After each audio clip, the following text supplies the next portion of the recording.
Namaskar and welcome to this new episode of Stars from Hearts Leadership Podcast. Today we have the privilege to gain insights from our esteemed CGM Prashant Thapliyal sir. With decades of rich experience and a reputation for balanced leadership, Thapliyal sir stand out for his polite nature and thoughtful prioritization. Namaskar sir and welcome. Namaskar everyone. You have worked in vastly different regions like Nairobi, Indonesia, as well as across the Indian heartland. How have these diverse environments shaped your leadership style?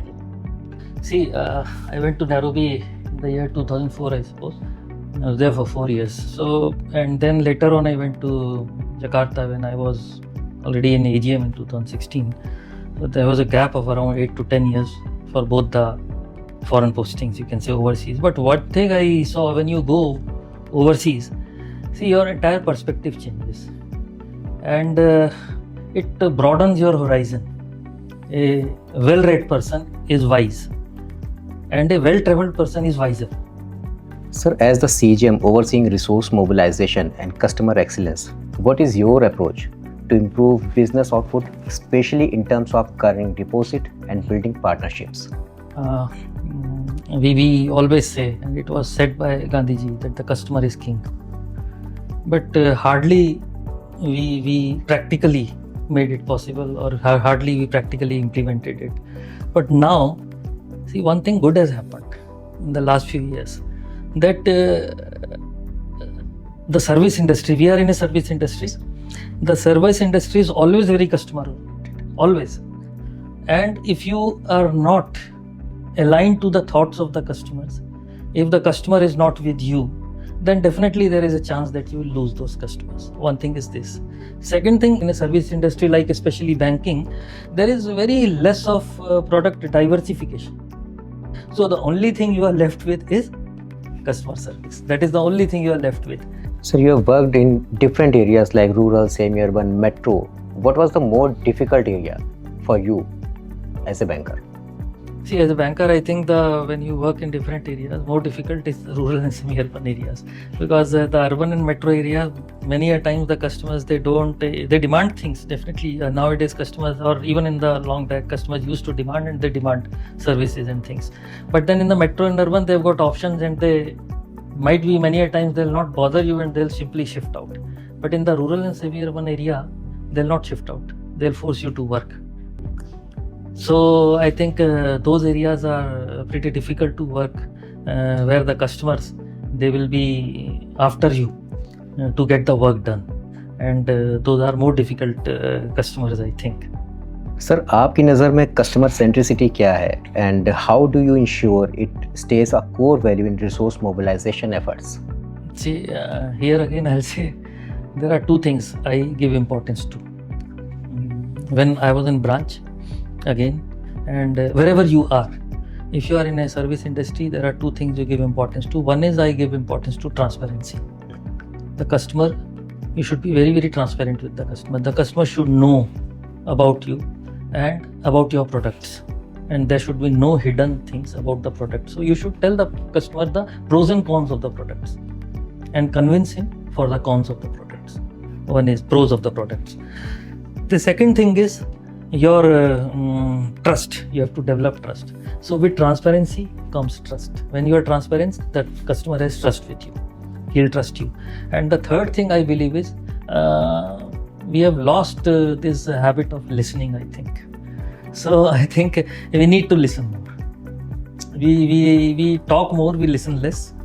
And I think somebody had said, no, we have got 2 ears and 1 nose. Yes, sir. So the purpose of this is to listen more. So we should listen more. These 3 things we do, I think we should be on the right track.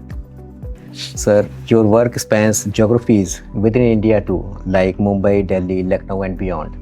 How do you tailor your leadership in such diverse settings?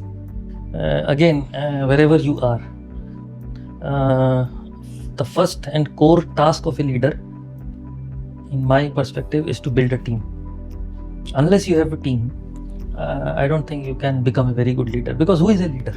Ultimately, a leader is a person who has a team behind it, who has got followers. Without followers, there is no leader. So unless you have followers, you are not a leader. And how do you have followers? You build a team, you take them along with you, and you convince them to follow you. Convince them with your ideas. You listen to them, you take their ideas, and you implement those ideas, and then you take them together. So I think the team building is the primary task a leader has to do. Once the team is built, I think all other things they fall in place, if the right team is built. In leadership roles, where growth, control and recovery all have to be balanced, how do you create a culture where teams not only remain business focused, but are also alert, accountable and disciplined?